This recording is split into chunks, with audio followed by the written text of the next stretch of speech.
Hi guys, and welcome to another episode of the Fed Talks. Today we're joined by Andrew Crosthwaite and Craig Willets from Reach. Hello, my name's Andrew Crosthwaite. I'm Reach Circulation Manager. Hi, I'm Craig Willets. I'm Circulation Head. Right, Craig, Andrew, it's lovely to have you here. So firstly, why do Reach think that the relationship with the NFRN is such an important one? I think, well, first of all, it provides us with a very easy and efficient way of engaging, communicating, and working with members, retail members of the NFRN. So, you know, I understand you've got around about 11,000 members all over the country. We're the largest publisher in the United Kingdom for both national and regional newspapers. So it just provides us a very efficient way of communicating very easily and very quickly. So COVID absolutely impacted on us, and we had to work differently. We had to work efficiently, and many of us working from home. So instead of having many conversations with retailers all over the country, we can have one conversation with someone like Pete Williamson from the NFRN, and we know that information will be cascaded very consistently and very quickly to the people that we need to be talking to. So it's just a very efficient way of working. And of course, all of these members are experts in selling our newspapers. So yeah, why wouldn't we have that close relationship? Yeah, obviously. So what is the secret to Reach NFRN's relationship working so well? I have to say it's honest, open, and really excellent communication. I mean, Pete has been excellent in driving it from the NFRN side, and he's really easy to work with. From our side, we really designated Joe Kendrick and Liz Barrett, two regional circulation managers from the Midlands, and they have been brought together. They're like a little triumvirate of people who make sure that we can effectively communicate with new ways of using Facebook. We've created a Facebook page. We're very big on using the email cannons to promote everything that we're doing, and also newsletters. The Joe and Liz now combine a monthly newsletter which we share across the Federation members. And what we're trying to do is just engage a lot more with people. And as soon as we've got something, we can speak with Pete, and we know it gets out quickly. For instance, when Leicester won the FA Cup, it was a big thing for Leicester members, and it drove the sale really well. And that's the type of thing that we're doing with Liz and Joe and Pete. They are the people that are really making the communication spot on, which is the best it's ever been. Thank you. So what have been the highlights in the last 12 months concerning the Reach NFRN partnership? I think one of the things that we're both groups are really proud of is the community award scheme, which is recognising members that have gone above and beyond. That was started just before COVID hit, but with COVID, it brought a new level of community spirit, and we've tried to recognise that with the NFRN for all the help that their members provide us and provide their community. So that's been brilliant. Liz and Joe have really forced that through and drove it with the help of Pete. And I think the NFRN new Facebook page that we have, which is the Reach Facebook, is open to members. That's growing, and we're looking to grow it more. We're now communicating directly with the members, good or bad. You know, we want to hear either side and any ideas. And the one things that we've done, which has created a lot of engagement, has been our type of promotions: Cute Kids, First Class, Token Collect, which are driving footfall into the members' shops. So that's really where it's worked well for us. And I was pleased to see that both the NFRN and the Reach got nominated at the Newspaper and Magazine Awards for the partnership that we've created over the last 18 months. So we've been recognised by our peers, which is great.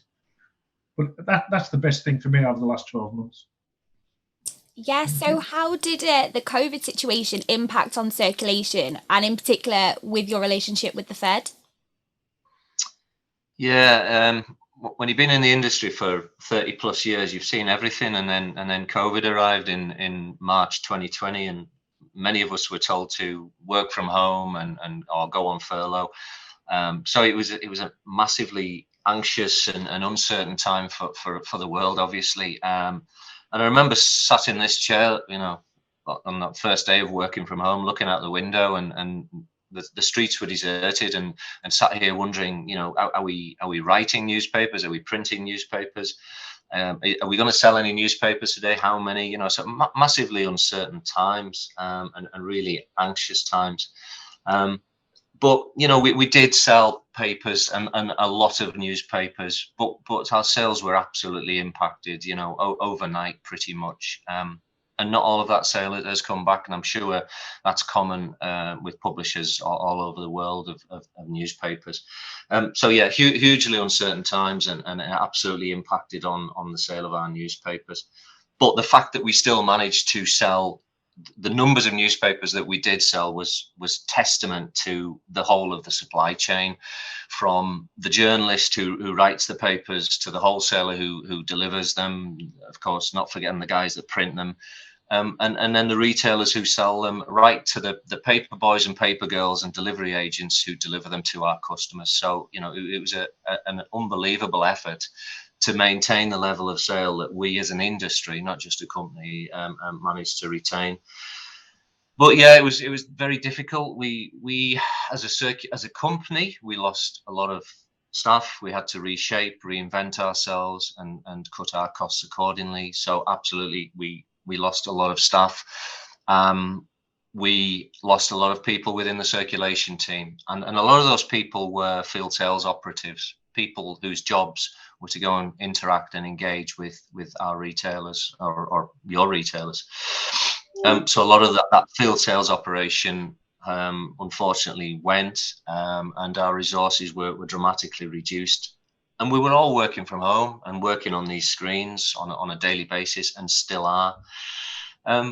But you know, and a lot of our activity was put on hold. Things that we would normally do just wasn't happening. Promotions that we would normally run, it just wasn't possible. So we were in a state of limbo for a period of time. Absolutely.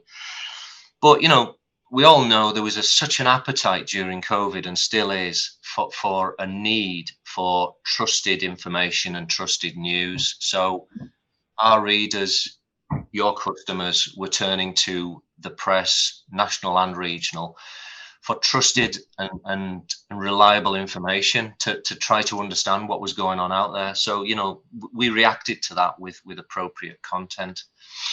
We changed how we worked. We did things like NHS thank you posters in our papers to sell newspapers, engage with communities, and promote our brands.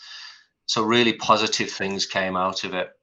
Home delivery of newspapers, we all know, has been in, you know, decline for many years, but there was a massive appetite for home delivery. People wanted not just trusted news, but they wanted the convenience, for obvious reasons, of a newspaper going through their letterbox. So that presented us as publishers and retailers with a great opportunity. And I think I'm biased, but I think we responded very well, and I like to think better than many other publishers. We saw the opportunity, we reacted in a very assertive way, and our home delivery sales have gone through the roof. And there's not that same demand now, but we're fighting very hard to retain that level of home delivery sales. So that was out of all of that was a huge positive. And yeah, as I said earlier on, this presented us with an opportunity to reinvent ourselves. So that relationship with our reduced resources, with our reduced field sales operation, that presented us with an opportunity to really get closer to the Federation and really harness that relationship to enable us to work much more efficiently and much more effectively to the benefit of both parties, to be honest. So that was COVID. Yeah, definitely. I think the one thing about COVID is, when we look at it, you know, when we had those 3 months of lockdown, I think there was something like 8,000 retailers that had to close over that period. And then they have to reopen, and then they have to get back their business. And as Andy said, HND and looking at the ways we can drive people into the shop through promotions and activity, and changing the dynamic of the way the paper was getting out to the customers, and looking at the options of subscriptions as well, where he was looking at subscription vouchering and driving that. That was it was like a blank piece of paper and starting again. And the federation and working with Reach, they was testament to that, and it was really beneficial for all sides.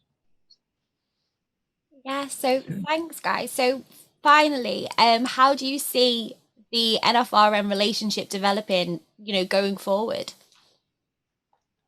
I think we're very proud of our relationship with the Federation and the work that Joe and Liz and Pete have done in the last couple of years, and it's more effective and productive than ever before.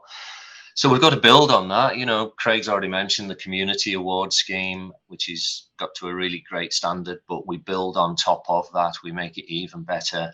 Things like Facebook and the sort of the way we engage with the Federation, we build on top of that. But I think and I spoke to Pete, we spoke to Pete about this the other day. I think that the biggest single opportunity is to make it more engaging with the Federation members.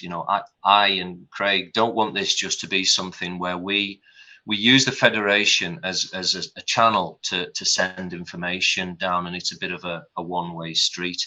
We want members to engage with us, as Craig said earlier, good or bad. We want to see that sort of two-way communication. So that's one thing. That's a big thing that we're going to be working on next year, trying to find ways where we can work in a two-way process with Federation members, so that they can contribute ideas, feedback, and tell us what we're doing right and doing wrong as a publisher in our aims to sell more newspapers. So we've got to find ways of hopefully getting retailers around the table and having those two-way conversations. That's a big objective for us next year. Yeah, Craig? Yeah, I agree with that. I mean, it's how we can look at opportunities that will maximize the sales for both parties. At the end of the day, we want people to buy papers, and retailers want to sell more papers, and we're coming up with ideas and ways of doing that, and we've seen some successes over the last 18 months because the culture has changed of how we as a department work, but we're not going to get it right all the times, and there might be a retailer sitting on a gold mine out there with an opportunity to sell papers, and unless they talk to us, we don't know. And I think that's the one key thing we've took from learnings is how can we, instead of keep sending the information back, how can we get some information back from the retailers who deal with our buyers every day, and what they're looking for. And yet there's going to be some good stuff, there'll be some bad stuff. We don't always get it right, but we try and do the best we can. And we want to hear about that because we can only improve. All we want to do is improve. That's all we can try and do. Thanks, guys. It's great to learn more about the relationship between the NFRN and Reach, and we hope to collaborate more with you in the future. To see more episodes like this, be sure to check out our YouTube channel, and thank you so much for watching.